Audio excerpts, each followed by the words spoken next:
Assalamualaikum warahmatullahi wabarakatuh. Pada kesempatan ini kami akan melakukan presentasi mengenai rancangan lembar kerja peserta didik yang telah kami buat sebelumnya. Tetapi sebelumnya itu, saya akan memperkenalkan diri beserta dengan teman-teman kelompok saya. Saya sendiri Muhammad Ali Asmar. Saya Nurul Hikmah S. Saya Fajriyanti Halik. Saya Nur Fadila. Saya Temri Alung. Saya Fatimah Zahra Suyuti. Kami dari kelompok 1, mata kuliah Praktikum Fisika Sekolah Menengah.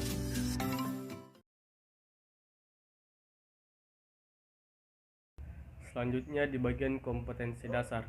Pada rancangan yang kami buat ini, kompetensi dasar yang digunakan adalah kompetensi dasar 4.3, yaitu merancang percobaan untuk menentukan resultan vektor sebidang, misalnya perpindahan, beserta presentasi hasil dan makna fisiknya. Kemudian, adapun tujuan praktikum yang akan dilakukan adalah peserta didik dapat membuat prosedur percobaan resultan vektor serta mempresentasikan data hasil diskusi percobaan resultan vektor tersebut dengan memiliki sikap ingin tahu, teliti dalam melakukan pengamatan, dan bertanggung jawab dalam menyampaikan pendapat, menjawab pertanyaan, memberi saran, dan kritik.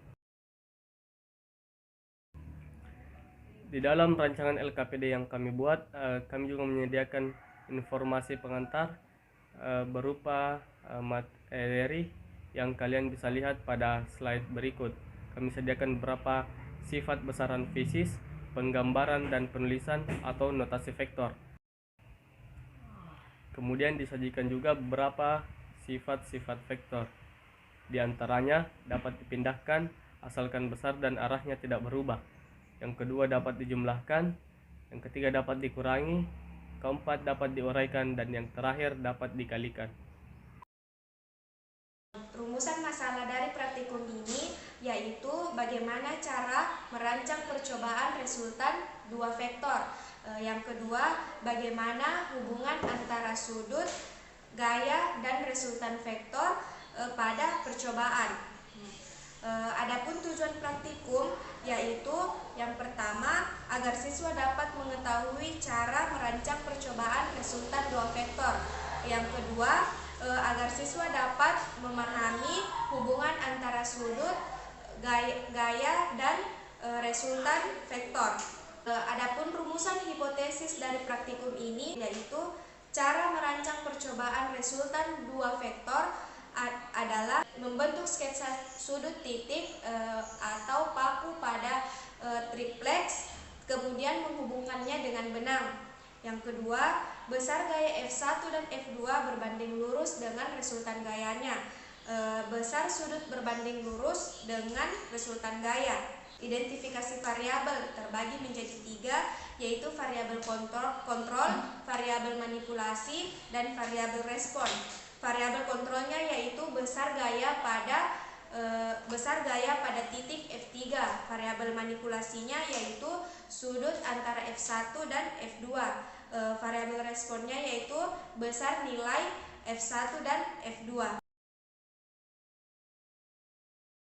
Untuk definisi operasional variabel itu ada 3. Yang pertama, resultan vektor, gaya tarik, dan sudut. Nah, resultan vektor itu merupakan penjumlahan dari 2 atau lebih vektor yang dihitung dengan menggunakan persamaan. Dan satuan dari resultan vektor ini adalah Newton atau N.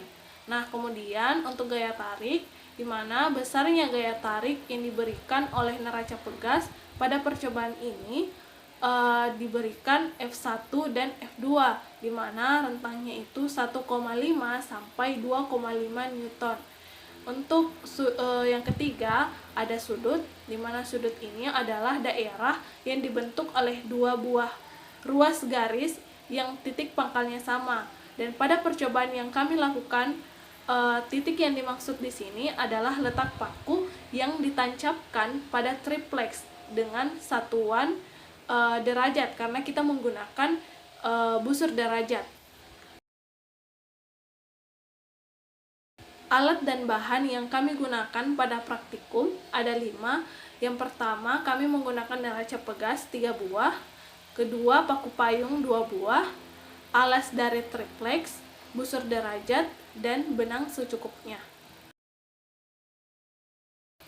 prosedur percobaan yang pertama, kami menyiapkan benang dan benang itu diikat sampai membentuk huruf F seperti gambar di samping. Kemudian tancapkan 2 buah paku payung pada papan triplex. Nah, sebelumnya papan triplex itu diberikan kertas di atasnya. Kemudian pasang neraca pegas seperti gambar di samping.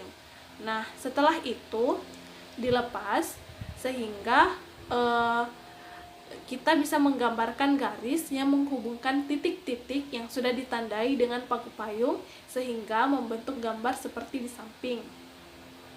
Nah, catat besar F1, F2, dan F3 yang ditunjukkan ketiga neraca ke dalam tabel.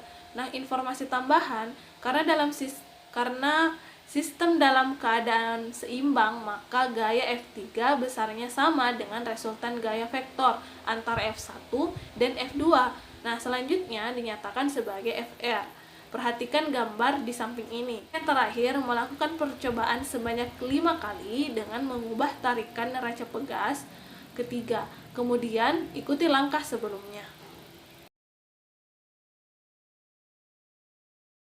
Di sini saya akan melanjutkan presentasi dari teman saya. Saya akan menjelaskan mengenai hasil pengamatan dan analisis data, di mana untuk hasil pengamatannya sendiri dapat dilihat dari 2 kegiatan, yaitu dengan sudut yang berbeda, di mana sudut yang pertama adalah sudut dari 90 derajat, lalu diperoleh gaya pertama dan gaya kedua dengan cara yang sama. Sebanyak 5 kali dilakukan percobaan itu diperoleh data yang dapat dilihat.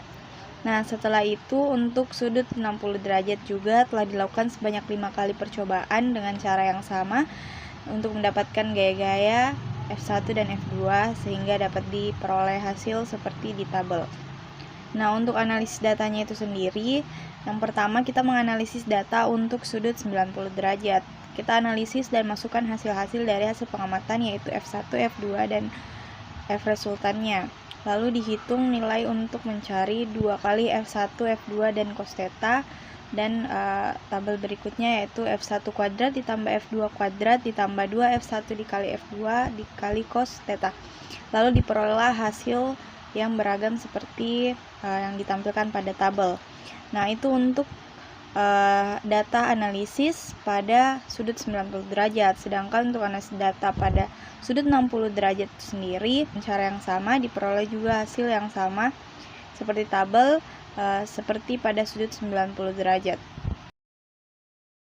Oke, saya akan membahas terkait dengan hasil analisis data yang telah kami lakukan. Pada percobaan kali ini ada 2 kegiatan. Kegiatan pertama dengan sudut 90 derajat dan kegiatan kedua dengan sudut 60 derajat. Setiap kegiatan kami melakukan pengambilan data sebanyak 5 kali.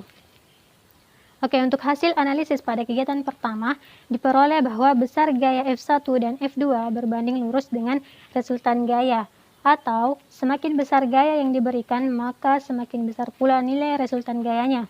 Adapun untuk hasil analisis kegiatan kedua, kita ketahui bahwa apabila sudutnya diperkecil, maka nilai resultan gaya yang diperoleh akan semakin besar, atau besar sudut berbanding terbalik dengan resultan gayanya.